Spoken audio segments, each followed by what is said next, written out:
Sri Lanka issued an urgent appeal today for help to feed possibly several 100,000 children. They are suffering from malnutrition due to insufficient food.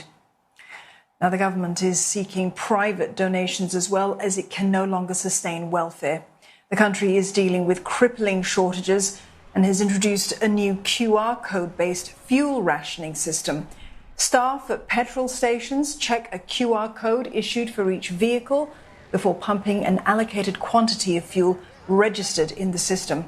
Each vehicle is allocated a varying weekly quota based on their type.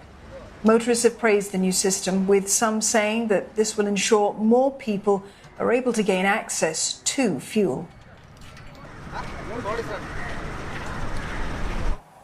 Sri Lanka's new president, Ranil Wickremesinghe, faces the enormous task of lifting this country out of its unprecedented economic crisis. But political experts and economists, well, they're warning that the challenges are deep-rooted with no quick fix. Rebecca Bundan examines the factors behind the crisis and the possible ways out. Sri Lanka's economy has been crippled by more than $50 billion of foreign debt. Recently, things have spilled over to crisis point. So many medicines are out of stock in pharmacy and hospitals and general hospitals also. We are facing suffering from the fuel issues, with the gas issues, and most of the people in Colombo cities, they can't cook and all. Power cuts of up to 3 hours a day are a regular occurrence. Fuel has become a ration item. Analysts say the situation is due to a host of factors, stretching back many years. Following a 26-year-long civil war which ravaged the country, Sri Lanka has borrowed heavily over the last decade to develop its infrastructure. It's currently in talks for a bailout from the International Monetary Fund, which says that the island nation should also work on debt restructuring with countries including China. The unmanageable levels of international debt and lack of foreign currency mean that Sri Lanka doesn't have dollars to import essentials such as fuel and medicine. Domestically, analysts say tax cuts under former President Gotabaya Rajapaksa, ousted by mass protests in July, have added to the strain on the country's finances. Mr. Rajapaksa's ban last April on the use of chemical fertilisers in farming also hampered crop production, exacerbating food shortages and inflation. The ban has since been rolled back following mass protests by farmers, but projections are that it has still led to a fall of at least 30% in paddy yields across a country where agriculture employs more than 1 in 4 of the workforce. As the country teeters on the brink of collapse, public anger has been focused on the Rajapaksa family, which has dominated Sri Lankan politics for the past 2 decades.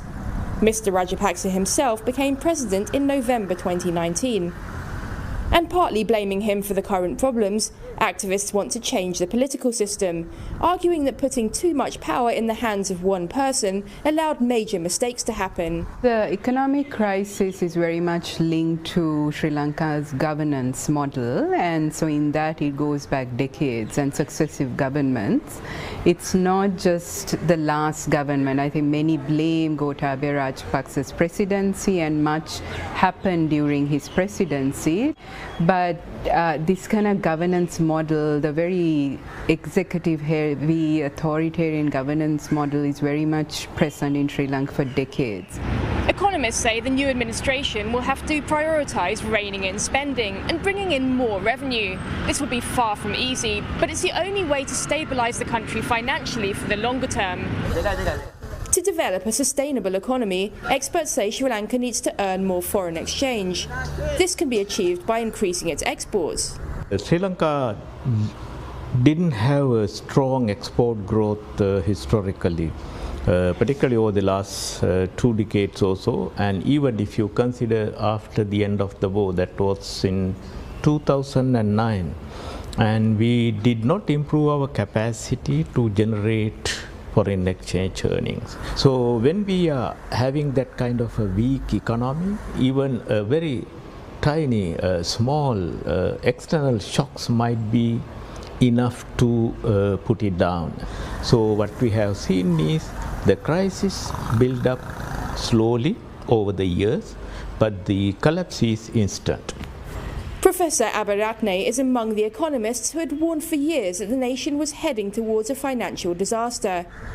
The risks of Sri Lanka's dependence on tourism were exposed when the country suffered in the wake of the Easter Sunday terrorist attacks, and then the pandemic.